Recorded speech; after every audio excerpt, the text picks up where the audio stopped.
Hello लोगोफोर, नोंथांमोना हरिसिंगा railway station खाथियाव देवबार बेरेफुंजानि माबोरै बाजार जायो नोंथांमोना नायनोब्ला नैबे भिडिअखौ जोबजासे नायलांबाय थादो। आं दायो नोंथांमोननो देखायलांबाय थानोसै बेसेबांदि भिर बाराका बाजार जायो हरिसिंगा सकआव रेलवे स्टेशन खाथियावनो नैबे अन्थाइ जाबनाय खाथियाव नोंथांमोना दायो नायलांबाय थादो ना।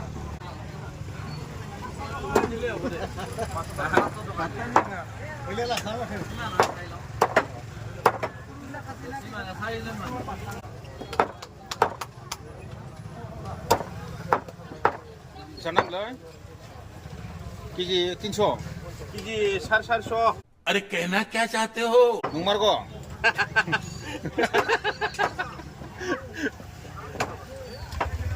सेर खालामना नोङो खाथियाव सिगां डाउन खालामनानै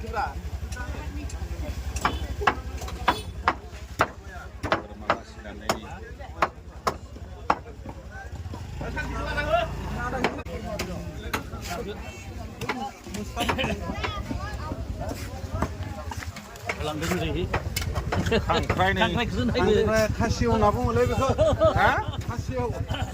खासियाव जानो मोजां मोस्रादों माने फाजा बनायना जानांगौ आरो बरिया जायोना, मोजां नाङो।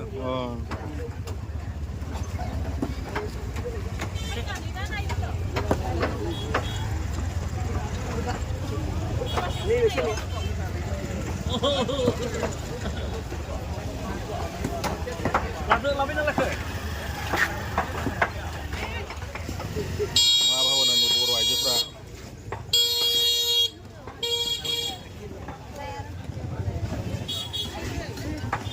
बेथिं ना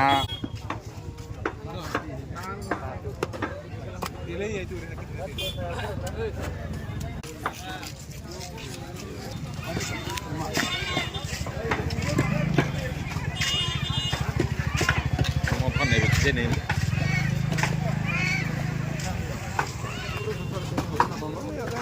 दाउ बयलार फाननायफोर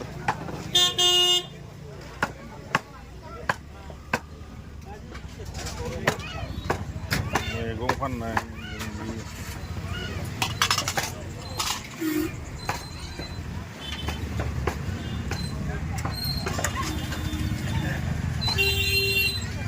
जारि बिलाइ फानलायबावदों माथोलै हरनोसै नामा महाबा मोजां मोजां ला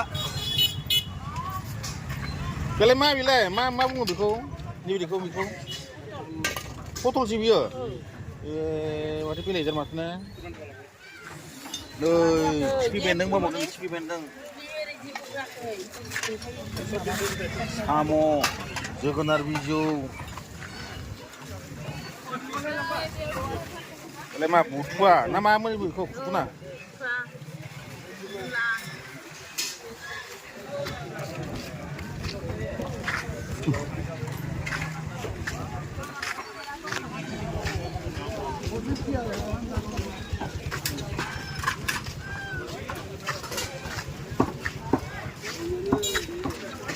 नुबाय दायो नोंथांमोना दायो हरिसिंगा रेलवे स्टेशन खाथियाव माबायदि दैलि देवबाराव फुङाव बाजार जायो। बेयाव गोबां मानसिफ्रा बेयावनो फैनानै गाव गावनि जानाय लोंनायनि बेदर बायदिसिनाखौ बेयावहायनो लाफैजोबनाय जायो।